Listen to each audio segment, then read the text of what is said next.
हरि।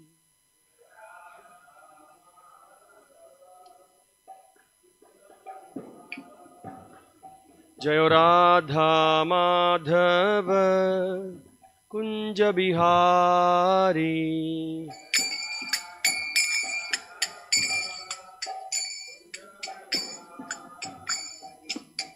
गोपीजन वल्लभ गिरिवरधारी।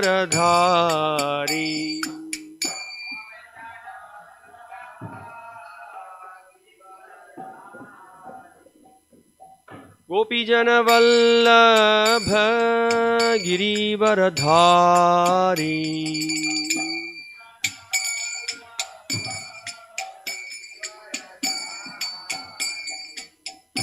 यशोदानंदन व्रज जनरंजन। यशोदानंदन व्रज जनरंजन। यामुनतीरावनचारी।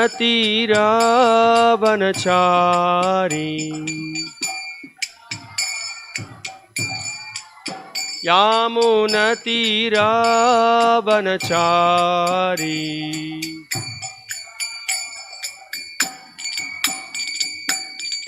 राधा माधव कुंज बिहारी।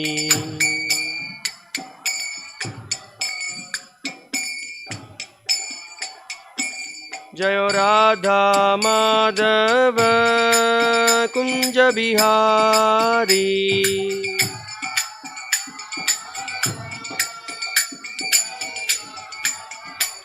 गोपी जन वल्लभ गिरिवरधारी।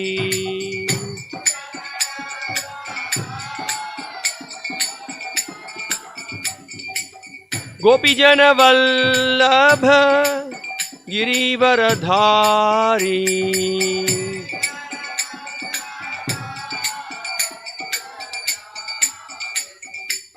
यशोदानंदन व्रज जनरंजन।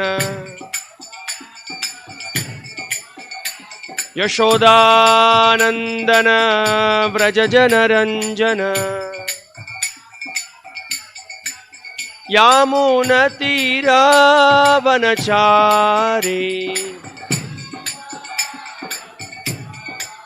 यामुनतीरावनचारी।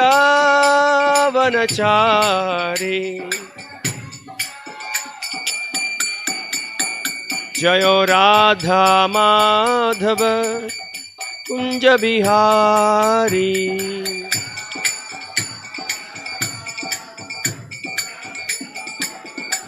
जय राधा माधव कुंज बिहारी।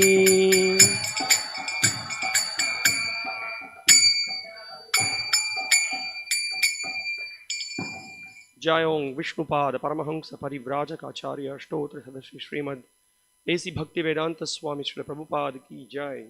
श्रीमद् भागवतम की जय। गौर प्रेमानंदे हरि हरि बोल।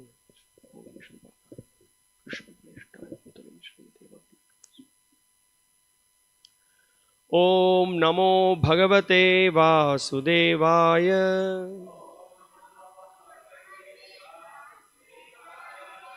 ओम नमो भगवते वासुदेवाय।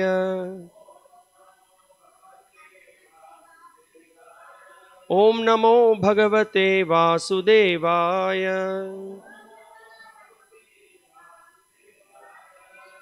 So we are reading from Srimad Bhagavatam, Canto 10, Chapter 7, The Killing of the Demon, Trinavarta, Text 21.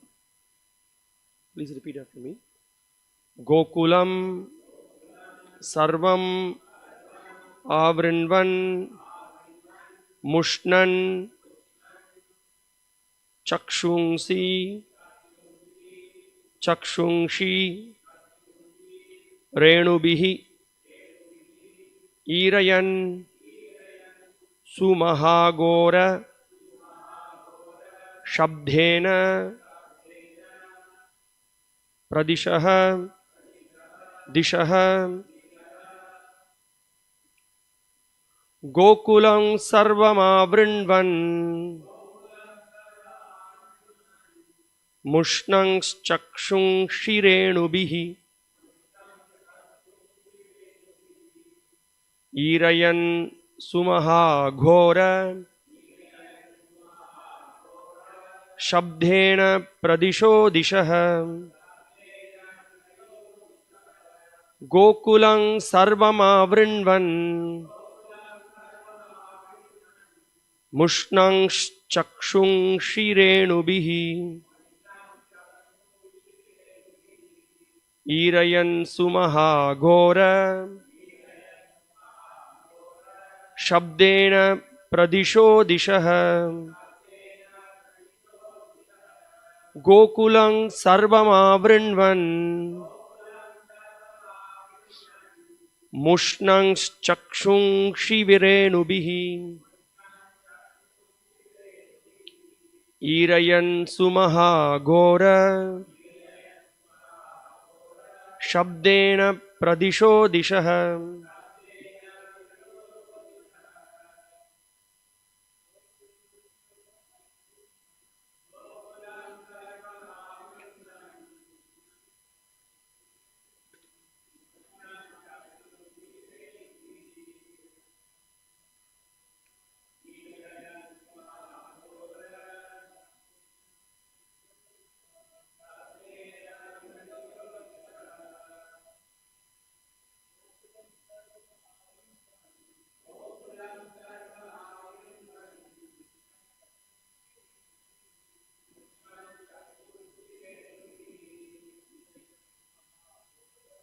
ईरयन् सुमहाघोर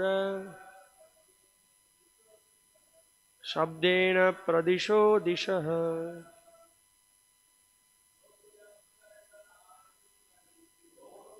सर्वमावृण्वन् मुष्णंश्चक्षुंषिरेणुभिः ईरयन् सुमहाघोर शब्देन प्रदिशो दिशः माताजी Gokulam सर्वमावृण्वन्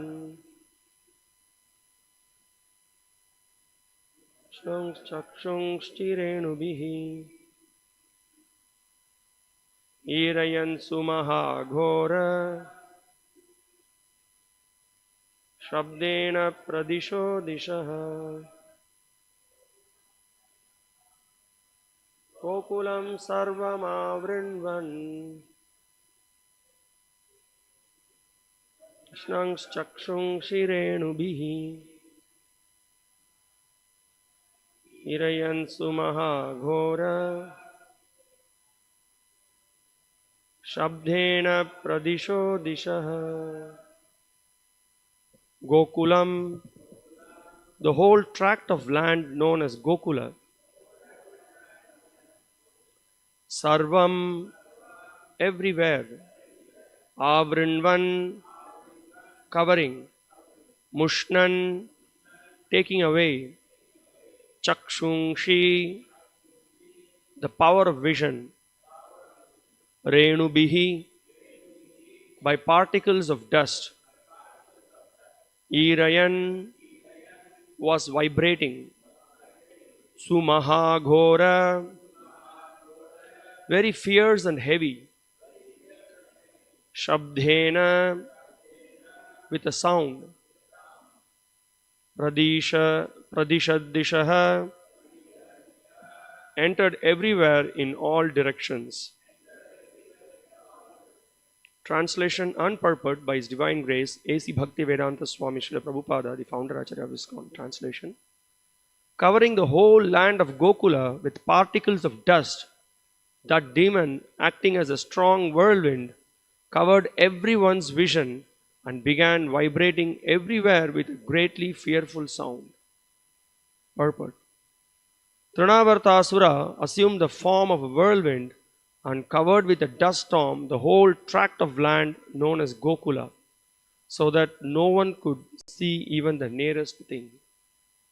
Namo Vishnupadaya Krishna Preshtaya Bhutale Srimate Bhakti Vikasa Swaminiti Namine Nama Om Vishnupadaya Krishna Presthaya Bhutale Srimate Bhaktivedanta Swaminiti Namine Namaste Saraswate Deve Gauravani Pracharine Nirvishesha Shunyavadi Paschatya Deshatarine Jaya Shri Krishna Chaitanya Prabhu Nityananda Shri Advaita Gadadhara Srivasadi Gaura Bhakta Vrinda Hare Krishna Krishna Krishna Hare Hare Hare Rama Rama Rama Hare Hare Gokulang Sarvam Avrinvan Mushnang Chakshungshi Renubihi Irayan Sumaha Ghora Shabdena Pradisho Dishaha.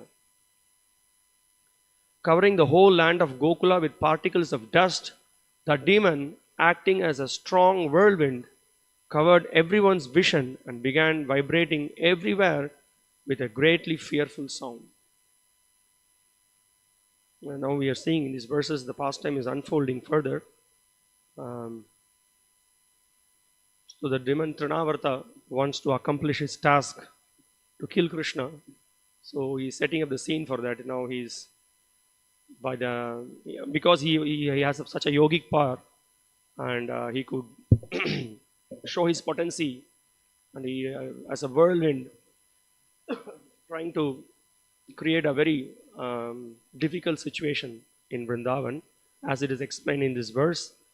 So the whole land of Gokula is covered with particles of dust, and the whirlwind caused what did it do? Mushnang Chakshungsi Renubihi. So nobody could see anything what is happening all around. All around it was so much of dust that is created. So the vision was totally blocked for everyone. So he created such a situation. And also it is mentioned here that Shabdena Pradisho Dishaha. It was also a huge sound. And sometimes we can see when there is a very heavy wind, also there is a heavy sound that comes with that. So there is such a commotion was created in Vrindavan, and everybody was wondering what's going on. Nobody could see anything. So in that situation, Trinavarta took hold of Krishna, and then he carried him. He took him up. And we have been seeing in the last few verses where Srila Prabhupada also in the purport is pointing out, specifically Srila Prabhupada is pointing out Krishna's inconceivable potencies. How for his own pleasure the Lord performs amazing activities, and also by his activities all the conditioned souls are also attracted seeing the amazing activities of the Lord.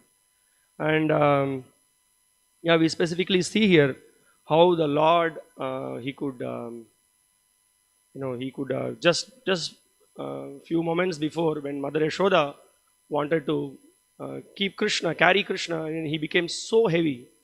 The pressure was of the entire universe. It was like that. So much weight was there, and so Mother Yashoda had to drop Krishna down. And well, Krishna had plans also. He does not want Mother Yashoda to get injured.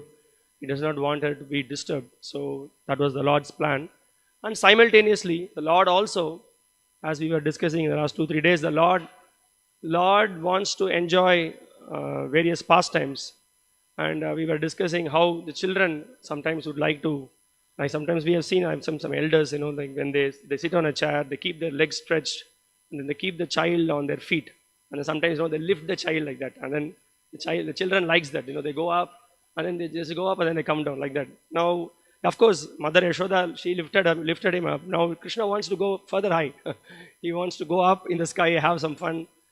And we can see also, children when they go to this, this theme park and all these places.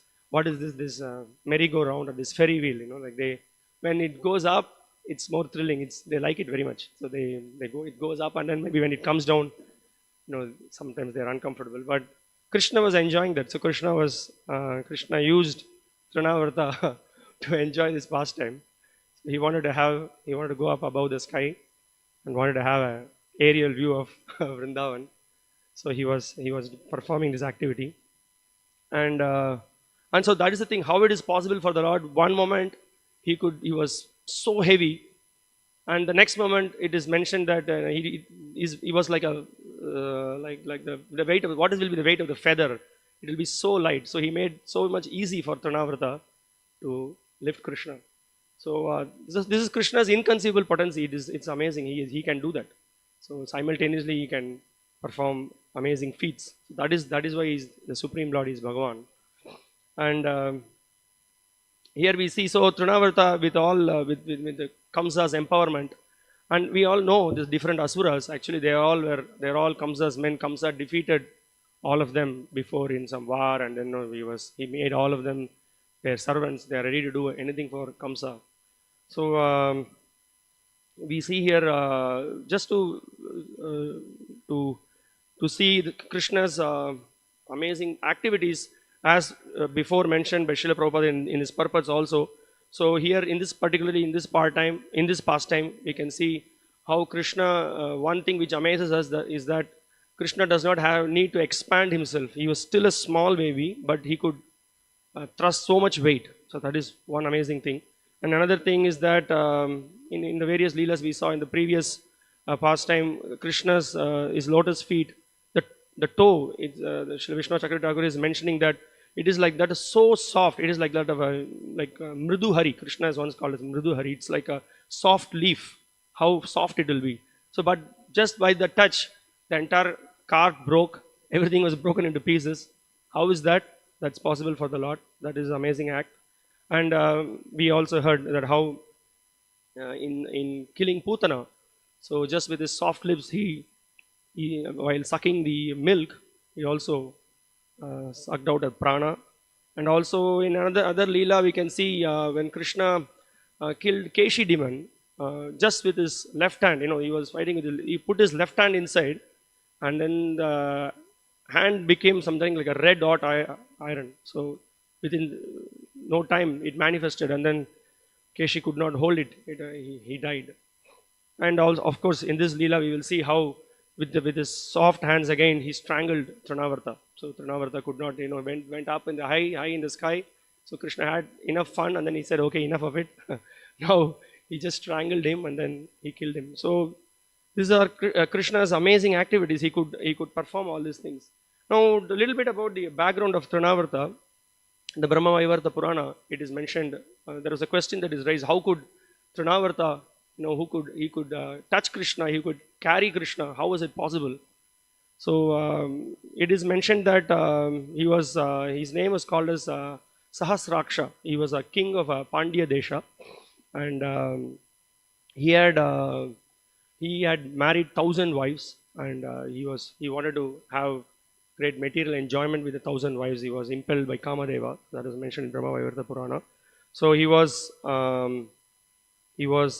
to Gandhamadana mountain, and then he was enjoying conjugal pastimes with them, with those wives. And also it is mentioned that he was, because of his yogic powers, he expanded it into 1,000 personalities. He was enjoying with all the women. And while he was enjoying there, then Durvasa Muni, along with it is mentioned along with lakhs of disciples, was passing by that side. And of course, when someone is so much in passion and then he's completely blinded, he could not see. So he was naked. He did not recognize Durvasa Muni. He was so puffed up. So he was he didn't offer obeisances. He didn't greet him with any words. So immediately Durvasa Muni got so angry, and then he cursed him. He cursed him as a result of his curse. So immediately this what is his name? Yeah, Sahasraksha. He became so morose, and then he fell at Durvasa's feet. And then Durvasa said that, of course, whenever there is a curse of a saint, also there is also again along with it there is also a blessing. So as he fell down, bowed down to him, and then begged for forgiveness. So Durvasa said that by the touch of Krishna, you will be relieved. You will be in this. You will be born in this earth, and you have to live for 1 lakh years. So that was the curse he got. And it is mentioned that along with this, after that, along with his wives, thinking of Lord Krishna, he entered the fire along with his wives. That is Brahma Vaivarta Purana explains that. And we see here that Trinavarta, he came with a mission to kill to kill Krishna. And also in the, as we know, in the Srila Bhaktivinoda Thakur, in his Chaitanya Shikshamrita, he compares the different asuras to different anarthas, and how Trinavarta, he mentions that he is representing false pride, specifically that arises out of mundane scholarship or great learning. So it's a great obstacle, dry logic, mundane learning, and then the false arguments. So Srila Bhaktivinoda Thakur mentions that when one specifically a sadhaka, a practicing devotee, when he acknowledges that, and then he prays to the Lord, and then he tries to not to engage in false argument, and then not to become proud of his whatever capabilities or whatever skills or whatever talents he has, and he acknowledges that actually whatever that he possesses, it's all the mercy of the Lord. And when in that humble mood, when he surrenders to the Lord and then he begs for his mercy, then the Lord, how he killed Trinavarta, the Lord also removes the anartha in the heart of the devotee, and then he helps the devotee. So now, so this is something for us as practicing devotees. We all have difficulties, so we have to be very careful when dealing with the pride. Yesterday also we were discussing about that. So the scriptures, so much it speaks about, by studying the scriptures, one will gain knowledge. But the knowledge should lead to humility. So this is very vidya dadhati vinayam. The Shastras explain. One by study of the scriptures, one should become very humble. Humble means as that he accepts that Krishna is Supreme Personality of Godhead. I am his eternal servant. The goal of life is to engage in his service. So this is how one should actually, the knowledge should lead to this situation, and also one should develop spotless character by all the study of the scriptures. If one cannot have a spotless character, then what is the use of that, of your big study? So big study, your study of scriptures and everything should ultimately lead one to be very humble and meek. So because we see Krishna in the Gita, he, while pointing out the different items of knowledge, 20 items of knowledge, Krishna begins with amanitvam and adambitvam, that one should not be proud, one should be meek and humble. And Srila Prabhupada, in one of his letters to, I just saw before the class, there is a letter, I think many devotees know about it. There is a letter to Gajendra in 1974. I think Srila Prabhupada wrote a very interesting point. He says that as one grows in devotional service, or by years or by practice, so one should never become proud. Prabhupada points out that that he gives an example of a tree which is laden with fruits. When the tree has got a lot of fruits, you can see the tree bends. So this is a very nice analogy. Prabhupada says that if we the more we hear, the more we study, the more we practice. So a devotee is very composed. He doesn't do anything for showing off. He doesn't show his power, or he remembers the essence of it, and he tries to follows the principles of Krishna consciousness, and there is no question of pride in a devotee. So because he knows that whatever knowledge I have, whatever skills I have, it is all by the mercy of Guru and Krishna. So this is his understanding, and we can see also in the Chaitanya Leela how Sri Chaitanya Mahaprabhu teaches a lesson to Keshav Kashmiri, who was a great Pandit, who has studied the scriptures, he has so much knowledge of Sanskrit. But then Chaitanya Mahaprabhu, by his Supreme Lord himself, by his exceptional skill, by exceptional speech, by giving oral reception to all the verses he composed, and then he immediately points out the mistakes in Keshav Kashmiri's composition. So from that pastime also we can understand that your pride, it's not, the Lord is never pleased when somebody is proud. The Lord cannot tolerate it. So that we need to understand that. That's an important thing. And so we can see in the material world, like we discussed yesterday, the point that Srinivas Krishna Prabhu just touched upon the point that the more the people, they become educated, they lose sanity. That's what happens, in the sense that they don't accept. We can see those people who are very highly educated. They go to school, college, they get a lot of degrees, and what is the result of that? They become atheistic. They think that by their intelligence, by their sensual power, by their intellectual power, they can manipulate the material energy. They think that they can control everything, and so their education leads to a situation where they don't accept the authority of a superior power, and then the power and the powerful person, they totally deny that. So and they become so proud. They become completely proud. Last Sunday, just Gokul Prabhu was mentioning that point, that they get so big degrees. They take B.Tech, M.Tech, this PhD in this, PhD in that, and they get big certificates. Sometimes you go to some big educated people, you can see the house full of all big certificates everywhere. They just laminate it and put it, and then sometimes they say they have absolutely no faith in the scriptures. They criticize, they make a mockery of it, or they say that it's all very irrelevant for this age, and they think that with their material education, with their knowledge, they can solve the problems of life. Well, they don't have any solution. They don't have solution also, but they are trying so hard that they could solve all the problems. But we are seeing everyone in this material world, we are suffering from birth, death, old age, disease.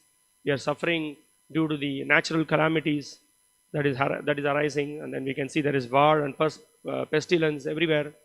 So what the modern education and the big industrial revolution and big factories and all the technological advancement, what it has created so far, what peace it has created in the society.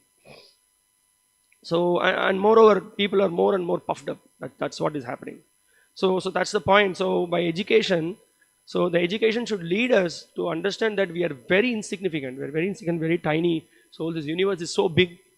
When we just come out and look at the stars, and then when we look and we'll see how tiny we are, then we know what's our position. We are one simple, tiny soul in this material world. So the education should lead us to that, and then with proper attitude, we should approach the knowledge. The knowledge should be understood in a proper way. So that is why we go, and then we approach the spiritual master. We go and then get educated. So we understand that I'm very tiny. I can't understand. There are so many things that is happening in this world which is beyond my conception.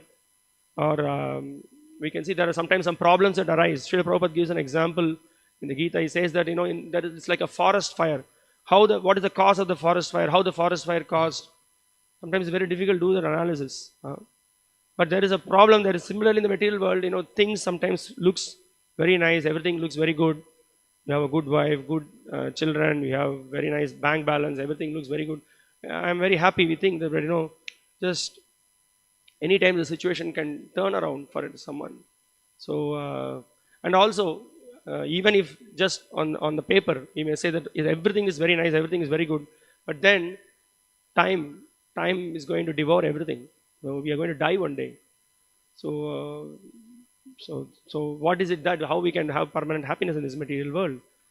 So we need to understand that. So that is what that education is given by Guru, Sadhu, and Shastra. So that's the point we need to understand. Now, while discussing this specifically for practicing devotees, so this pride, and not only that this entire the killing of all these asuras, Bhaktivinoda Thakur points out about the different anarthas. The different anarthas are there, and we need to identify those anarthas, and we should try to overcome those anarthas by the practice of devotional service. So Srila Bhaktivinoda Thakur points out that there are so many different, there are varieties of anarthas. There is Nama Prada, Seva Prada, there is Vaishnava Prada. So we need to know about these aparadas, and knowing itself is one step, and then trying to avoid committing these offenses is another thing. And also in the Madhurya Kadambini, Srila Vishnu Chakravarti Thakur points out about various other anarthas also, anarthas from the previous sins. In the previous lifetimes, you might have committed so many sinful activities. Because of that, there are so many different conditionings. So we think this body to be, I am this body. That's the understanding we are getting.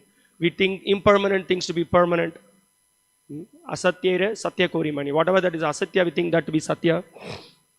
And we are sometimes we are imbued with heavy false ego, and because of that, the bodily conception is very strong. And then also some people we have a lot of material. We want to enjoy things in a great way. So there is material enjoyment, that is the raga, and then dvesha, and we become averse to some things that is being mentioned. And also ultimately that there is in the material world, as long as we are going to be in bodily conception of life, there is going to be fear of death. There is going to be a fear of death. So he points out this as anarthas that is arising from the previous sins that we have committed. And then also there is anarthas arising from the pious acts which we have done in the previous life. Attachment to attachment to mukti, attachment to sense enjoyment in a very sattvic way. So that is also being mentioned. And also anarthas arising from the practice of bhakti itself. Like for example, puja, labha, pratishtha, that we are anchoring for name, fame, glories. Now we are anchoring for followers. So these are all again another anartha. So he points out all these anarthas so that a practicing sadhaka should be aware that in the path of devotion there are obstacles. So once we are aware of the obstacles, we should try to work out how we can come out of these obstacles. So while pointing out the different asuras in the Srila Bhaktivinoda Thakur, he says that a devotee should he should submit himself very humbly in front of the Lord, and then he should express his inability that I am conditioned, I am covered. So my dear Lord, I need your mercy. And he says exactly like this. He says that you accept the defeat in front of the Lord. That I have tried in so many lifetimes. I have tried, but there's no point in competing with you. So let me submit myself. You kindly help me to eradicate the contamination. So he says that. So before you start the japa, a devotee, it's very nice that a devotee thinks about these different anarthas and then begs to the Lord for mercy. So he points out this. And so there is so many lessons that we can learn when Krishna killing these asuras. So the acharyas are bringing out the essential points how we will be how we can make progress in devotional life by trying to overcome these anarthas. Now another important thing. So for this very important thing that we need to understand is that all this this knowledge that we get from spiritual master. So we need to hear this message. So that's why we have this whole, Srila Prabhupada designed the whole program of, we have the morning program, we have the morning sadhana program of Mangalarati, we have japa, we have the whole Bhagavatam class. We discuss this philosophy of Krishna consciousness. So we come together, we discuss, we try to hear, because the one and only remedy is to hear the pure unadulterated message of this Krishna consciousness, because that is the solution to overcome all the anarthas. So by proper hearing, then our approach to devotional service will be proper. Our attitude will be very much molded. So what is the attitude? Our attitude is we are eternal servants of Krishna. But when we are covered by ignorance, we forget that. Now, and also, if you do not regularly hear, then the intensity with which we practice devotional service the spirit will be lost. That's the most important thing. So unless we have proper spirit, then whatever we do, whatever activities we do in Krishna consciousness will not be proper. So we will do it for the sake of doing. We will not understand the purpose behind it. Why I am doing this service, how I can please the Lord and the devotees by performing this service. So that will not be there. So this hearing is so important. In one of the purports in the Srimad Bhagavatam, Canto 3, Chapter 3, Text 14, Srila Prabhupada speaks about burden of love and burden of beast. Srila Prabhupada speaks about this. He says that, I was just thinking, because Mother Yashoda, just before Mother Yashoda was carrying Krishna, out of great love, she was carrying Krishna. But then for Trinavarta, he also carried Krishna. But then within a short span of time, he became a very heavy burden. He couldn't hold him. It was very heavy for him. And so I was just trying to relate the point that, so if we take up the Krishna consciousness as given by our acharyas, properly following the rules and regulations, understanding the essence, that's also very important. The rules and regulations are there, but then we have to understand the spirit behind it, and then follow with proper attitude. Then it will be a burden of love. It will not be, like, oh, I have to finish 16 rounds, I have to do this service, I have to do that service. The whole spiritual life, Krishna explains in the Bhagavad Gita that Raja Vidya, Raja Guhyam, Pavitram Idamuttamam, Pratyaksha Bhagavant Susukam Kartum Avyayam. So the whole spiritual devotional service should be practiced in a joyful mood. So it will become joyful when we have proper understanding, when we hear properly and try to understand the spirit behind this whole process of devotional service, when we understand that this is such a golden opportunity for us. For us, the big temple is coming here. We have a big temple. We have lots and lots of opportunities for service. We have great opportunities for preaching. We have great opportunity to meet people. And we will take it in great spirit, provided we regularly hear and we get absorbed ourselves in chanting and engaging in devotional service. And also, we should not forget the spirit. All these things are meant ultimately at the end of the day to develop love for Krishna, but also the spirit of preaching. That's also very important. So people come. When we are enthusiastic, we are surcharged with so much energy, we will try to spread that out also to people. So that is very much required. And also another, so in this lecture, Prabhupada, in another lecture this is a famous lecture that Prabhupada spoke a couple of times, one in 1974 in Mayapur. Prabhupada is speaking about Gala Graha and Vigraha.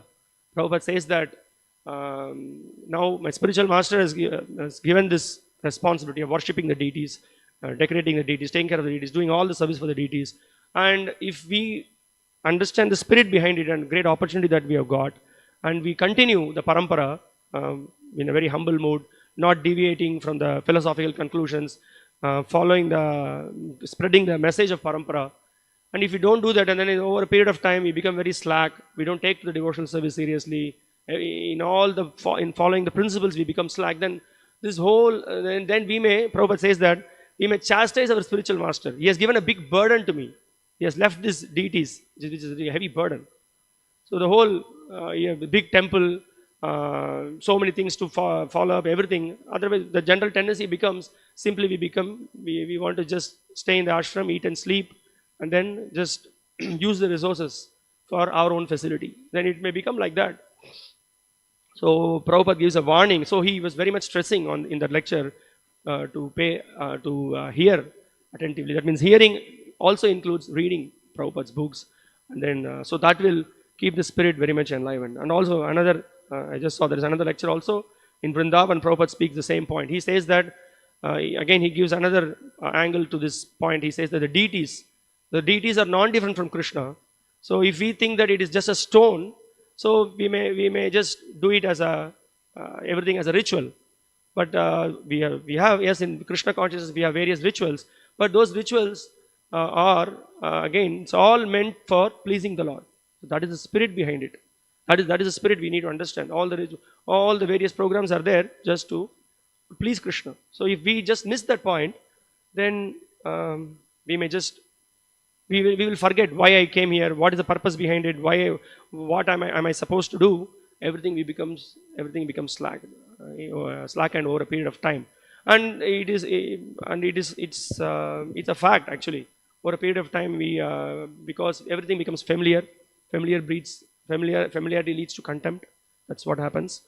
So that's why it's very, very essential for us to regularly associate with devotees, hear from the devotees, discuss the philosophical conclusions given in the Bhagavatam. It will very much help us to overcome the anarthas. And when we are in association with devotees who are fired up and very much focused in Krishna consciousness, they will help us. Now we may sidetrack, but they will just put us back on track. So they are always focused, keeping preaching as essence, and everything that they do it for the pleasure of the Lord. So that is the whole mood of Krishna consciousness. The whole so to understand, so we want to be Prabhupada Anugas means, like yesterday we were hearing that why not, and there is some calamities, so many problems are happening. Why not spell out the word karma? So just trying to avoid not spelling out the word karma, and then give various reasons why there is war, and we have to be compassionate, and so many things we speak. But what is the point? So we are here meant to present the Krishna consciousness, present the unadulterated philosophy of Krishna consciousness. There are so many people speaking so many things, but why we should cover up the pure message of Krishna consciousness? That we should not do. We should. People are actually looking out for this pure message, so we should represent the parampara, and not be what to say. Not be kripana, with using our own speculative ideas and our own innovative ways of preaching, and then lose the message that people are actually hankering for. So that is also one of the definitions of humility, right? Like Srila Bhaktisiddhanta Saraswati Thakur, he defines humility as sticking to the parampara. So whatever your spiritual master, previous spiritual master, the parampara, what is the message they have given, you repeat the same message. So you may repeat it in your own way of realization, but you don't change the essence of it. So that is the difference between Saragrahi and so that Saragrahi means one who has got the essence of the conclusions of the scriptures. So that we need to understand. So it's a very good lesson for us that like we see someone who is practicing Krishna consciousness very seriously, very strictly. We don't see people hearing that they fall down. But then people who become very slack in all the practices, it is natural. The very nature of the material world is like that. The material energy is so strong, it just carries us away. So we have seen in the history, we have heard, but then again, because of lack of association and then taking things lightly, we are carried away. So the message is that we need to take up Krishna consciousness. So every day it's what to say. We read, we hear, we associate with devotees, and it's a great inspiration for us. So although the mind will give so many ideas, but we need to preach to our rascal mind, and then stick in the association of devotees. So that's the real solution to make progress in Krishna consciousness. And we can see here Krishna being very merciful. He killed Tranavarta. And we will see as some more verses unfold how Krishna with his mystic power, how he could perform amazing feats. There are so many other mystic perfections other yogis have, but how Krishna is very unique. We will be hearing in the upcoming verses. But from killing of Tranavarta, we can understand that Krishna being very merciful, if we offer our sincere prayers to Krishna, Krishna is very merciful. And he will reciprocate with his devotees. He will definitely help his devotees. Of course, Krishna is Swarat, it is up to him. But from our side, Krishna is the eternal protector. As 2 days back we were hearing that Krishna, he gives his protection. That is his natural, like a father or mother, they always tend to protect their children. Similarly, Krishna certainly protects his devotees, specifically those who are anchoring for his association, who are taking his shelter. So Krishna will certainly help them, and that is what Srila Prabhupada and all the great acharyas, they have come to give us that message. And the whole International Society for Krishna Consciousness is created for that mission, that we come here, come together, associate, we develop this mood of unadulterated devotional service, and then give this message to others. So we'll stop here. If you have any questions or comments, any other realizations, any points to add? Guruji? Yes. Talking about the scholars and how they get puffed up by the accumulation of knowledge. Prabhupada gives the example that the closest thing to their brain is their head, their hair, and they can't even count the hairs on their head. So what kind of knowledge do they have? They can't even count how many hairs are on their head. And he also gives that example of the frog. Do you know, can you tell everyone that story about the frog, the What was puffed up frog? Uh-huh. Can Yeah. Can you say? Yeah. So Srila Prabhupada gives the analogy of the frog, which is in the which is in the frog is in the well, and the frog is inquiring about how big is the Atlantic Ocean in comparison to this well. Is it 20 times bigger or 40 times bigger? And then what the frog in the tiny well can understand how big is the Atlantic Ocean. So with the tiny brain, it cannot understand the. So similarly, the scientists and the so-called scholars, they are trying to measure the universe, measure everything, whatever that they see, they think that they could measure it, and then they can come to a conclusion. But it's the what how you know, to measure this one world, or what to speak of the entire universe, how it's beyond just with the logic, and then with their tiny brain they can conceive everything. So so that's the point. We need to understand that just with little knowledge we cannot perceive everything. That's why we have there is Shabda, or the Vedas, which goes beyond the logic, and it gives the conception of the absolute truth, and then how the creation takes place. Everything the Vedas explain. But to come to that level, and you need to have little faith, to at least have theoretical faith, and then by giving oral reception to the Vedas, and then to those who have realized the subject of the Vedas, they are the Tattvadarshis. We hear from them, and then the knowledge is revealed, the true knowledge is revealed, and we can, by the mercy of the Lord, and it's not possible to understand the absolute truth. By the mercy, whatever the Lord reveals, to that extent we can understand. So that is the spiritual way of learning knowledge. So that is what is required. Anything else? Yes, Prabhuji, there is a question.